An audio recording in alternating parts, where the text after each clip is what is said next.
मौत से टकराना इसकी शर्त पुरानी है। मौत से टकराना इसकी शर्त पुरानी है।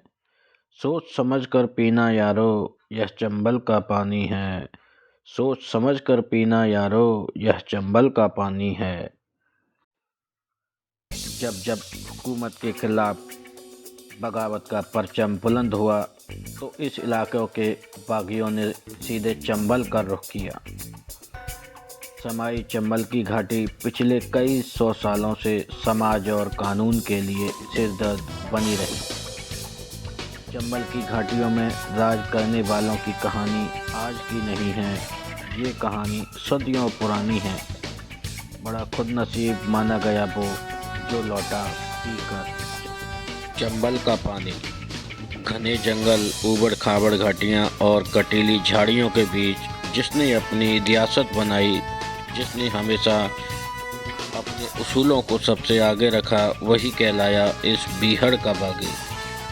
डाकुओं को पालने वाली चंबल की घाटियों की दास्तां बहुत पुरानी है। समाज और कानून से भागे डकैत चंबल में बना पाते हैं।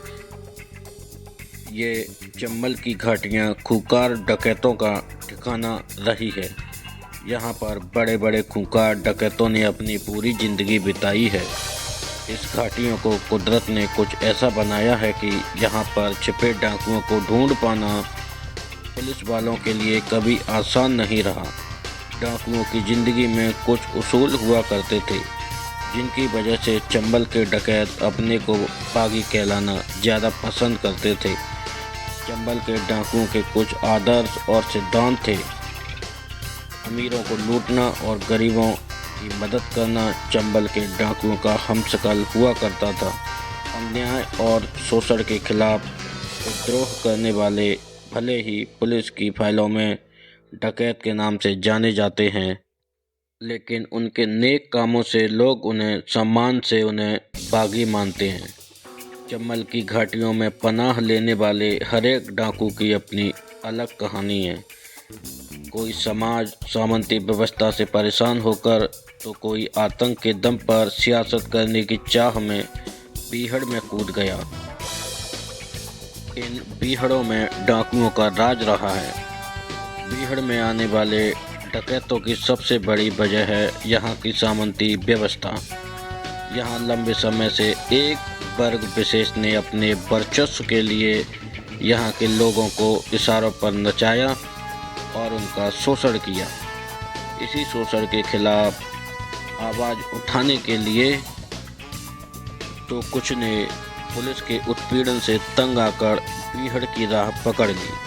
डकैत दतुआ ने 4 दशक पहले आतंक के दम पर सियासत करने की एक परिपाटी शुरू की। आने वाले सभी डकैतों के लिए नाजीर बन गए और शायद उसी रसूख को पाने की चाह भी कईयों को बीहड़ तक ले आई। लेकिन केवल दतुआ ही आतंक के दम पर सियासत में किंग मेकर बनने में कामयाब रहा।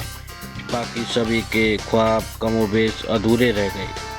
वैसे चंबल के कुख्यात चंबल बनने की कहानी की जड़ में ही सियासत है। करीब 1500 साल पहले यूनानी सम्राट सिकंदर की हुकूमत के खिलाफ इस इलाके के लोगों ने बागियों के दौर पर अपना पहला ऑपरेशन चंबल से ही शुरू किया।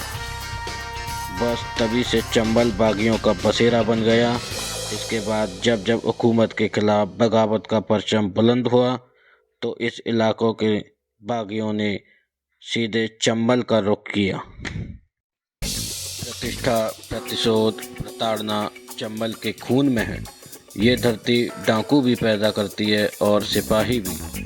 कई घरों में तो ऐसा है कि एक भाई डाकू है तो दूसरा भाई सिपाही। मौत से टकराना इसकी शर्त पुरानी है। मौत से टकराना इसकी शर्त पुरानी है। सोच समझ कर पीना यारो, यह चंबल का पानी है। सोच समझ कर पीना यारो, यह चंबल का पानी है।